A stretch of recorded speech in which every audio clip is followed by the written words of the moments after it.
mo fẹ́ kí a káàbọ̀ sí orí ètò wa orí ọ̀fẹ́ fún ìyípadà ní àkókò yìí. A dúpẹ́ lọ́wọ́ Ọlọ́run fún orí ọ̀fẹ́ àti àánú rẹ̀ lórí ayé ẹnì kọ̀ọ̀kan wa àti àǹfààní tí a tún ní láti lè tún pàdé papọ̀. Mo fẹ́ gbàgbọ́ pé Bíbélì wa ti wà lọ́wọ́ wa. Ìwé Hébérù orí 12 ni mo fẹ́ kà. Ìwé Hébérù orí 12 wọ́n ka ẹsẹ̀ 24 nìkan tí yóò darí mi sí ọ̀pọ̀lọpọ̀ ẹsẹ̀ Bíbélì míì. Ìwé Hébérù orí 12 ẹsẹ̀ 24 ó ní àti sọ́dọ̀ Jésù alárinà májẹ̀mú titun àti sí ibi ẹ̀jẹ̀ ibú wọn nì tí ń sọ̀rọ̀ ohun tí ó dára ju ti Ábẹ́lì lọ. Ẹgbẹ́ ẹsẹ̀ Bíbélì ẹlẹ́ẹ̀kan sí àti sọ́dọ̀ Jésù alárinà májẹ̀mú titun àti sí ibi ẹ̀jẹ̀ ibú wọn nì tí ń sọ̀rọ̀ ohun tí ó dára ju ti Ábẹ́lì lọ. Mo fẹ́ sọ̀rọ̀ nípa agbára tí ń bẹ nínú ẹ̀jẹ̀ Jésù lónìí. Ẹ ṣé Ọlọ́run tó dára sí wa nítorí pé aláàánú àti olórí ọ̀fẹ́ nìyí. Ẹ ṣé fún gbogbo tẹ́ jẹ́ nínú ayé ẹnì kọ̀ọ̀kan wa àti àǹfààní tí ẹ fún wa láti lè sọ ọ̀rọ̀ yín lónìí. Ẹ̀mú Ọlọ́run, mo gbàdúrà pé kẹ́ ẹ lè gba iṣẹ́ ṣe ní àkókò yìí, kẹ́ ẹ lè sọ̀rọ̀ nípasẹ̀ mi, kẹ́ ẹ lè kọ́ mi ní ohun tí màá sọ, kẹ́ ẹ lè tọ́ mi ní ohun tí màá sọ, kẹ́ ẹ lè darí mi ní àti sọ ohun tó yẹ kí n sọ, wípé kí ọ̀rọ̀ yín ní àṣálẹ́ yìí kí ó lè jẹ́ orísun ìbùkún fún ẹnì kọ̀ọ̀kan, wípé lẹ́yìn ohun gbogbo kí orúkọ yín kí ó sì di gbígbéga. Ẹ ṣé torí pé ẹ máa ń dáhùn àdúrà ní orúkọ Jésù Kristi Olúwa wa. Àmín. Agbára tí ń bẹ nínú ẹ̀jẹ̀ Jésù. Ibi tí mo kà yìí ó rán wa létí ohun tó ṣẹlẹ̀ nínú ìwé Jẹ́nẹ́sísì orí 4. Bí àwọn ọmọ méjèèjì tí Ádámù àti Éfà bí tí ṣe Kéènì àti Ébẹ́lì bí wọ́n ṣe mú ẹbọ wá síwájú Ọlọ́run. Bíbélì wa sọ pé nígbà tí wọ́n mú ẹbọ wá síwájú Ọlọ́run wípé ẹbọ tí wọ́n mú wá ó jẹ́ ẹbọ tó jẹ́ pé ìkan ṣe ìtẹ́wọ́gbà ìkejì kò ṣe ìtẹ́wọ́gbà. A rí ní pé Kéènì ó mú àwọn èso wá. Mo mọ̀ pé ẹ ti gbọ́ rí wípé wọ́n ní èso tí kò dáa ló mú wá. Eléyìí kò sí nínú Bíbélì. Èmi gbàgbọ́ pẹ̀lú gbogbo ọkàn mi pé àwọn èso tó dáa ló mú wá. Ṣùgbọ́n bóyá èyí tó dáa ni àbí èyí tí kò dáa, Bíbélì sọ pé ó mú àwọn èso wá láti àwọn nǹkan tó gbìn. Ó sì mú wá gẹ́gẹ́ bí ẹbọ, ṣùgbọ́n kò ṣe ìtẹ́wọ́gbà níwájú Ọlọ́run. Bíbélì wa sọ pé Ébẹ́lì ó mú ẹbọ tiẹ̀ wá. Òun mú àgùntàn, òun mú ìtàjẹ̀sílẹ̀ wá torí pé ó nílò láti pa àgùntàn yẹn. Ẹ̀fọ́ mọ́jà gbà wípé ìwé Hébérù fi yé wa pé láìsí ìtàjẹ̀sílẹ̀ kò sí kí ni o ìmúkúrò. Ìmúkúrò kí ni? Ìmúkúrò ẹ̀ṣẹ̀. Tí ẹ̀ṣẹ̀ yóò bá lọ, àwọn kan gbọ́dọ̀ kọ́kọ́ ṣe ètùtù fún ẹ̀ṣẹ̀. Ètùtù fún ẹ̀ṣẹ̀ yìí òun ni wọ́n máa ń fi ní májẹ̀mú láíláí àpèjúwe rẹ̀ òun ni àwọn àgùntàn, ọ̀dọ́ àgùntàn ọlọ́dún kan èyí tí kò ní àbàwọ́n tí ó sì ṣe dáadáa. Bíbélì wa sọ fún wa nínú Hébérù orí 11 ní ẹsẹ̀ 4 pé nípa ìgbàgbọ́ òun ni Ébẹ́lì rú ẹbọ tó ṣe ìtẹ́wọ́gbà ju Kéènì lọ. Eléyìí tó fi lélẹ̀ fún wa pé ẹbọ tí Kéènì mú wá kìí ṣe ẹbọ ìgbàgbọ́. Tó wá jẹ́ pé bóyá ẹbọ tó bá ìgbàgbọ́ mu ni kò bá ṣe ìtẹ́wọ́gbà. Ṣùgbọ́n lẹ́yìn ìgbà tí a wá rí eléyìí, Bíbélì wí fún wa pé Kéènì ó bínú ó sì na àbúrò rẹ̀ pa. Nínà àbúrò rẹ̀ pa, ènìyàn Ọlọ́run, ó ta ẹ̀jẹ̀ rẹ̀ sílẹ̀. Ọlọ́run wá fi yé wa pé ẹ̀jẹ̀ Kéènì ó sì bẹ̀rẹ̀ sí béèrè nǹkan kan. Bí a ṣe tẹ ẹ̀jẹ̀ Kéènì, kí lẹ̀ ṣe Kéènì? Ébẹ́lì yàrí. Kí lẹ̀ ṣe Ébẹ́lì? Bí a ṣe tẹ ẹ̀jẹ̀ rẹ̀ sílẹ̀, bẹ́ẹ̀ pẹ̀lú la tẹ ẹ̀jẹ̀ Jésù Kristi sílẹ̀. Kí lẹ̀ ṣe Jésù?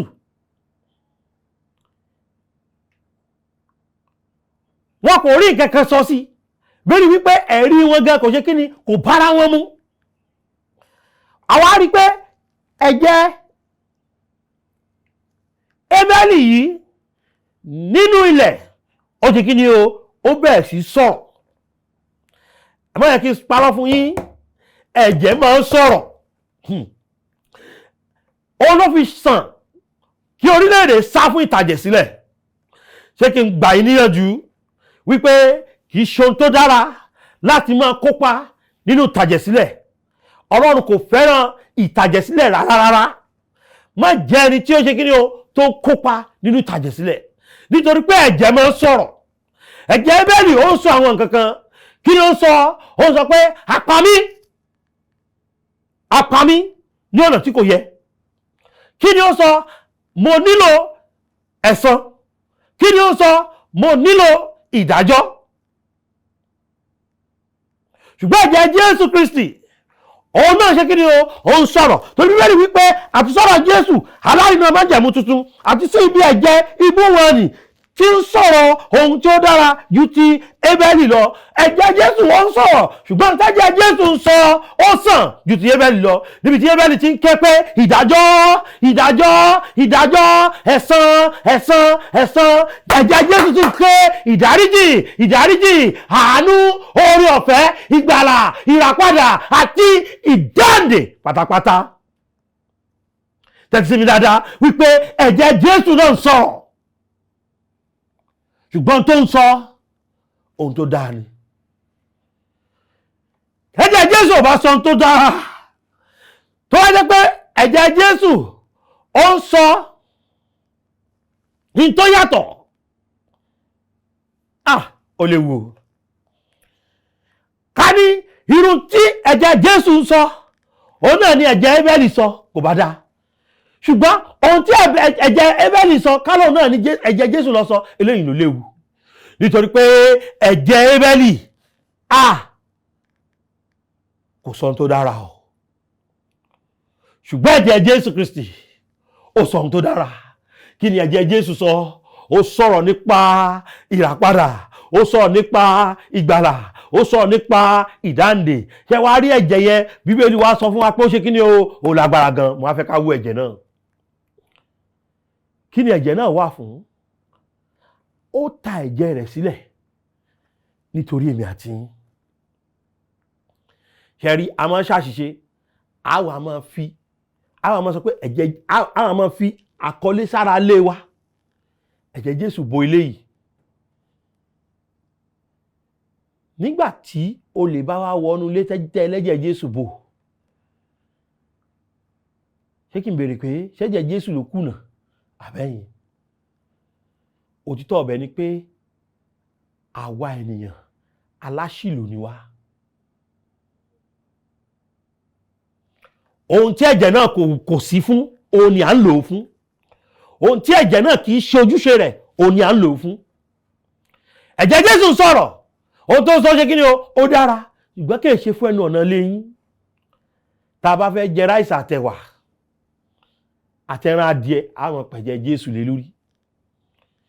Tí a bá fẹ́ lọ rìn àjò, a máa pẹ̀jẹ̀ Jésù sínú ọkọ̀. Jẹ́ kí n jẹ́ kó yé wa tọkàntọkàn pé àṣìlò ní gbogbo ẹ̀. Ẹni oníwàásù kí wá lá máa pè? Ẹ máa ṣe ẹ̀jẹ̀ Jésù kó máa ṣàn lórí àwọn títí ọlọ́dà àtàwọn títí oníhò. Àwọn ọ̀nà tó dá àtànà tí ò dá, oúnjẹ tí yóò já àti èyí tí yóò já, ilé gidi àti ilé tí ò gidi. Ẹ ṣá máa ṣe ẹ̀jẹ̀ Jésù bo ilé yìí. Ẹ̀jẹ̀ Jésù tọkọ̀ bá ní ìjàmbá lójú ọ̀nà yẹn, ṣẹ́jẹ̀ Jésù ṣó ló fẹ́ẹ̀lì? Ẹ̀jẹ̀ Jésù kò kùnà rí. Ṣùgbọ́n ohun tó ń ṣẹlẹ̀ òun ni pé a ṣì lò. Kí ni ẹ̀jẹ̀ Jésù wà fún? Ó wà fún ìwẹ̀nùmọ́ ọkàn wa. Ohun tí Ọlọ́run sọ pé òun pèsè ẹ̀jẹ̀ ọmọ òun sílẹ̀ fún nínú Bíbélì ó pọ̀ púpọ̀. ìwé Hébérù orí 9 ẹ kí n bẹ̀rẹ̀ bẹ́ẹ̀ iṣẹ́ àti agbára tí ń bẹ nínú ẹ̀jẹ̀ Jésù. Ẹsẹ̀ 12 ní agbára tí ń bẹ nínú ẹ̀jẹ̀ Jésù rèé o. Ẹ wò ẹsẹ̀ 12 ní bẹ́ẹ̀ ni kì í ṣe nípasẹ̀ ẹ̀jẹ̀ ewúrẹ́ àti ọmọ màálù ṣùgbọ́n nípasẹ̀ ẹ̀jẹ̀ ohun tìkára rẹ̀ ó wọ ibi mímọ́ lọ lẹ́ẹ̀kan ṣoṣo lẹ́yìn tí ó ti rí ìdáǹdè àìnípẹ̀kúngbà fún wa. Kí ni iṣẹ́ ẹ̀jẹ̀ Jésù nìyí? Ó ra ìdáǹdè àìnípẹ̀kún fún wa. Kí ni ìdáǹdè àìnípẹ̀kún yìí? Ó náà ń pè ní ìràpadà. Ọ̀rọ̀ mi ta lè lò ní redemption, ìràpadà. Irú ìràpadà wo? Ìràpadà àìnípẹ̀kún. Wò dáadáa nínú Bíbélì ẹsẹ̀ yẹn wípé ó wọ ibi mímọ́ lọ, ó lọ ta ẹ̀jẹ̀ rẹ̀ sílẹ̀. Kí ló fi rà fún wa o? Ìdáǹdè àìnípẹ̀kún. Kì í ṣe ìdáǹdè ọjọ́ díẹ̀, ṣùgbọ́n ìràpadà tó péye. Ẹ kí n rán ilé tí orin yẹn tó sọ pé ògo ni fún Olúwa tó ṣe ńlá. Ẹsẹ̀ kejì wípé ìràpadà kíkún tí ẹ̀jẹ̀ rẹ̀ rà. Torí pé ìràpadà àìnípẹ̀kún ni, torí pé ìdáǹdè àìnípẹ̀kún ni. Fún ẹnikẹ́ni tí ó gba ìlérí rẹ̀ gbọ́, ẹni tó burú jù tó bá lè gbàgbọ́ lójú kan náà yóò rí ìdáríjì gbà. Kí ni ẹ̀jẹ̀ Jésù rà fún wa o? Ìràpadà kíkún. Kì í ṣe ìràpadà ọjọ́ díẹ̀, kì í ṣe ìràpadà àbọ̀, kì í ṣe ìràpadà oṣù díẹ̀, kì í ṣe ìràpadà ọ̀sẹ̀ díẹ̀. Ìràpadà ayérayé ni, ìràpadà àìnípẹ̀kún ni. Ẹ wo Bíbélì wí sọ pé máa wo Bíbélì rẹ. Tó o bá ti wà lórí ètò yìí, máa wo Bíbélì rẹ wípé níṣe ni ó rà á fún wa. Ó ra ìràpadà yẹn fún wa.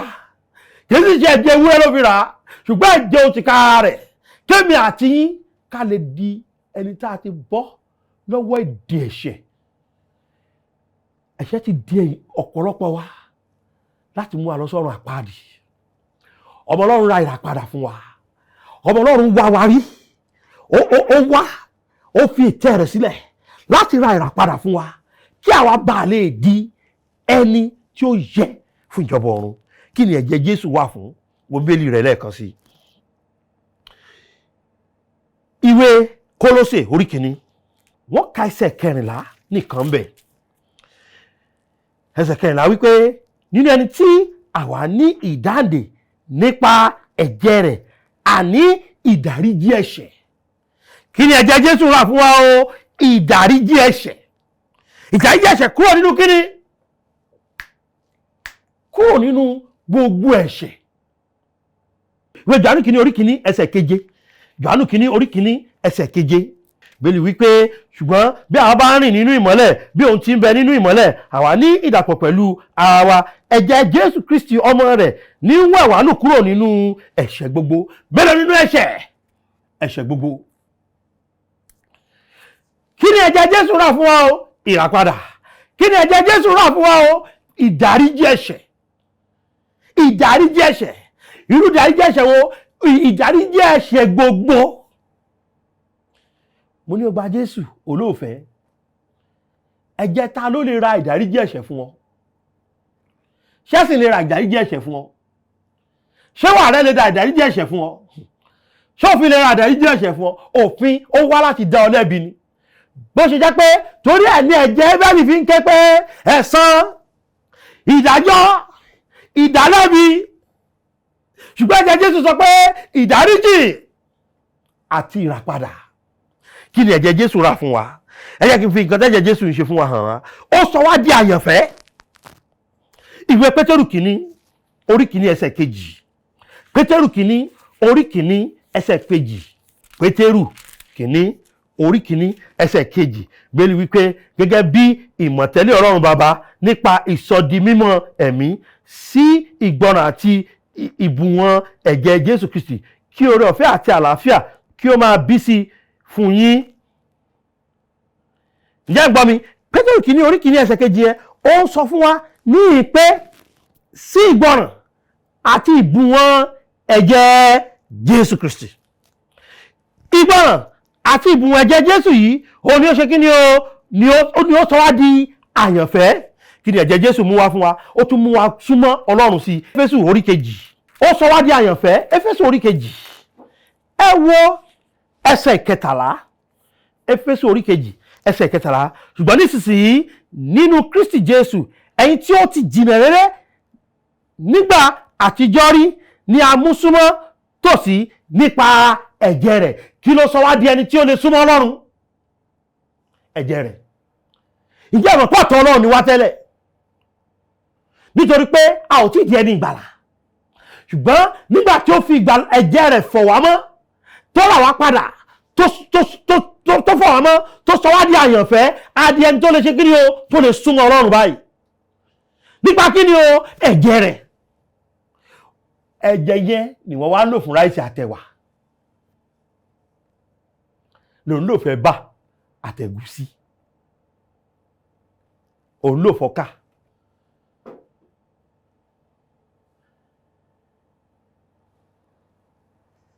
Àmọ́yé gbà òun lò fún mọ́tò tára yóò tún nílò mọ̀ tí wọ́n ti lọ ọkọ̀ ọjọ́ ni tó bá yá.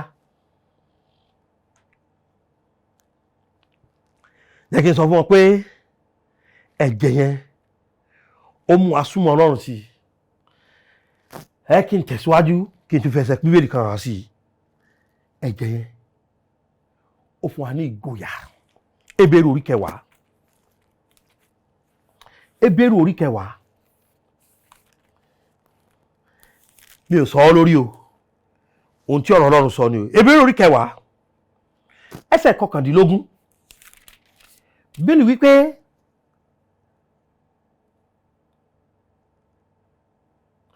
ará, ǹjẹ́ bí a ti ní ìgboyà láti wọ inú ibi mímọ́ lọ nípasẹ̀ ẹ̀jẹ̀ Jésù. Ṣé nígbà tí kò tí ì sí ẹ̀jẹ̀ Jésù kò sẹ́ni tó lè wọ ibi mímọ́. Àwọn olórí àlùfáà gan tí wọ́n máa ń mú wọnú ibi mímọ́, wọ́n máa ń ṣe ṣẹ́kẹ́ṣẹkẹ̀ mọ́ Ọlọ́run ni lẹ́sẹ̀ ni.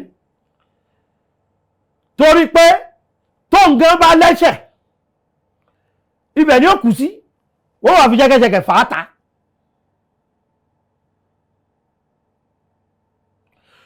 Ṣùgbọ́n a ní olórí àlùfáà kan, ẹni tí ẹ̀jẹ̀ rẹ̀ kò ní àbàwọ́n, ẹni tó ń gan fúnra rẹ̀ kò ní ẹ̀ṣẹ̀, ẹni tí Bíbélì wá sọ pé a ti fi ṣe ẹ̀ṣẹ̀ fún wa, ẹni tí kò mú ẹ̀ṣẹ̀ kẹṣẹ̀ kankan rí, kí àwọn akọ́lé bá dé òdodo Ọlọ́run nínú rẹ̀. Ó wá fún wa ní àǹfààní pé a lè ní ìgboyà láti wọ ibi mímọ́ fúnra wa, nítorí kí ni o, wọ́n ti ta ẹ̀jẹ̀ òun sílẹ̀ fún wa. Ní títa ẹ̀jẹ̀ rẹ̀ sílẹ̀ fún èmi àti ẹ, ohun tó ṣe náà ni pé ní títa ẹ̀jẹ̀ rẹ̀ sílẹ̀ fún èmi àti ẹ, ó ṣiṣẹ́ ńlá. Iṣẹ́ ńlá tó ṣe yìí náà ni pé ó fún wa ní àǹfààní láti wọ ibi mímọ́. Ó túmọ̀ sí pé mi ò nílò ẹnìkan kí n tó jẹ́wọ́ ẹ̀ṣẹ̀ mi.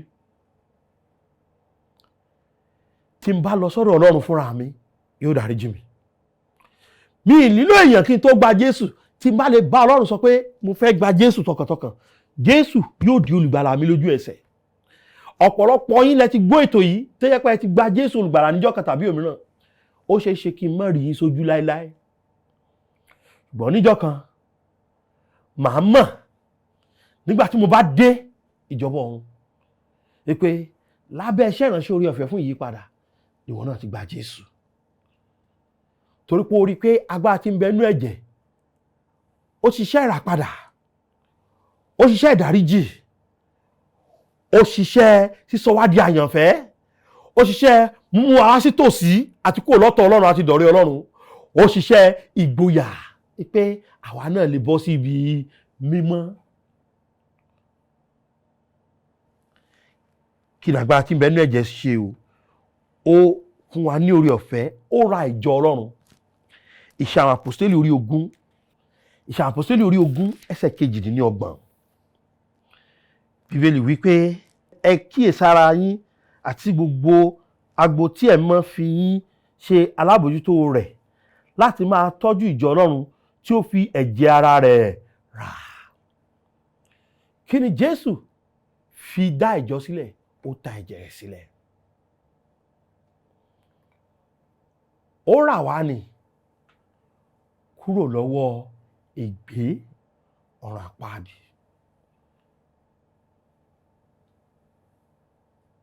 Ní ìjọ kan yóò wá mú ìjọ rẹ̀ relé, tí ó wà lára àjọ. Tí gbàgbọ́ rẹ bá wà ní òfin 10 kò ní ó mú ọdọ́run, ó sì lára àjọ. tí gbàgbọ́ rẹ bá wà nínú ìwà rere rẹ kó ní òun Ọlọ́run ò sí lára àjọ, ò sí lára Kristi rárá. Tí gbàgbọ́ rẹ bá wà nínú ẹ̀sìn rẹ ò sí lára àjọ. Tí gbàgbọ́ rẹ bá wà nínú iṣẹ́ ọwọ́ rẹ pé ìtìkú bá ká mọ́ mi lọ́wọ́ ni ò sí lára àjọ. But tí gbàgbọ́ rẹ bá wà nínú ikú, sísin àtàjíǹde Jésù, ó ti ta ẹ̀jẹ̀ rẹ̀ láti rà ọ́. Ẹ jáyé lu ẹ̀jẹ̀ Jésù fún tí kìí ṣe tiẹ̀. Ẹsẹ̀ tó kàn tí mo fẹ́ kàrè ìwé ìfihàn orí kìíní ẹsẹ̀ 5. Ìwé ìfihàn orí kìíní ẹsẹ̀ 5 ní àti láti ọ̀dọ̀ Jésù Kristi ẹlẹ́rìí òótọ́ àkọ́bí nínú àwọn òkú àti aláṣẹ àwọn ọba ayé, ẹni tí ó fẹ́ wa tí ó sì wẹ̀ wá nù nínú ẹ̀jẹ̀ rẹ̀ kúrò nínú ẹ̀ṣẹ̀ wa. Ṣé o rí pé Jésù fẹ́ ọ ló fi wá sáyé, la ṣe sìn, ló ṣe jí dìde. Ẹ̀jẹ̀ tí ò lábàwọ́n yẹn ó mọ̀ọ́mọ̀ yọ̀ǹda ẹ̀mí ẹ̀ ni. Ṣé rí, mo máa ń sọ fáwọn yẹn pé tí Jésù bá kú nípa pípokùnso kò sanwó ẹ̀ṣẹ̀ wa, kò ra ìràpadà fún wa, ṣùgbọ́n ó kú nípa títa ẹ̀jẹ̀ rẹ̀ sílẹ̀. Kò wá lo àwa nílò ẹ̀jẹ̀ ewúrẹ́ mọ́, a nílò ẹ̀jẹ̀ ọ̀dọ́ àgùntàn mọ́, torí pé ọ̀dọ́ àgùntàn Ọlọ́run tí yóò kú gbogbo ẹ̀ṣẹ̀ wa lọ, ó ti kú àti sin, ó ti jíǹde. Bóyá ó sì wà lára àwọn tó máa ń sọ pé ẹ̀ṣẹ̀ mélòó mo dá kí Jésù nígbà tí Jésù kú, kò túmọ̀ síbẹ̀ o. Òtítọ́ ọbẹ̀ ni pé Jésù nínú mọ̀tẹ́lẹ̀ Ọlọ́run mọ̀ pé nígbà tó bá dáyé ó dẹ̀ṣẹ̀, ó sì ti kú lẹ́dì ọ́. Ẹ̀jẹ̀ ń lágbára nígbà náà, ó sì tún lágbára ní ìsìn. Kí ló dé tó gba Jésù lólùgbàlà? Ká lè mú ọ súnmọ́ tòsí, kó lè ní ìgboyà, kó lè di ara ìjọ, kó lè di ẹni ìràpadà, kó lè rí ìdáríjì ẹ̀ṣẹ̀. Agbára ńlá lẹ̀jẹ̀ yẹn ní, iṣẹ́ ìgbàlà ńlá ló ń ṣe.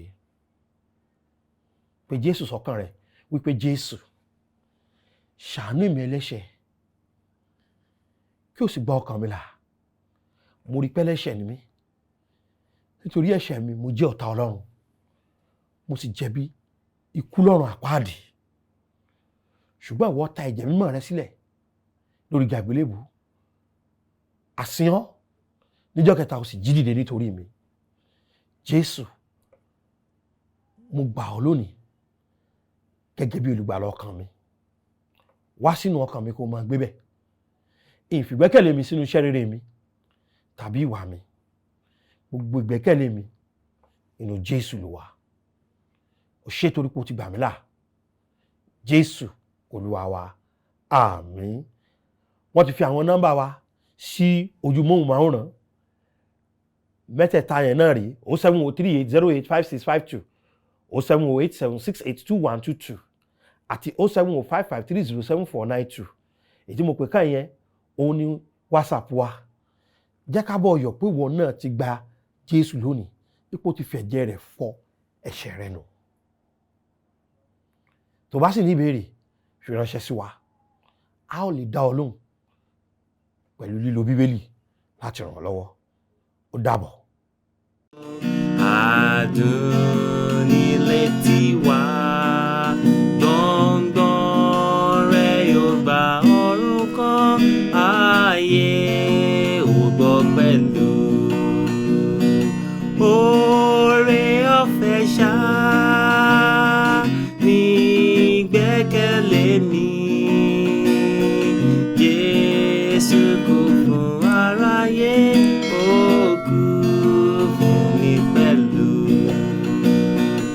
Oore ọ̀fẹ́ ṣá ní ìgbẹ́kẹ̀lé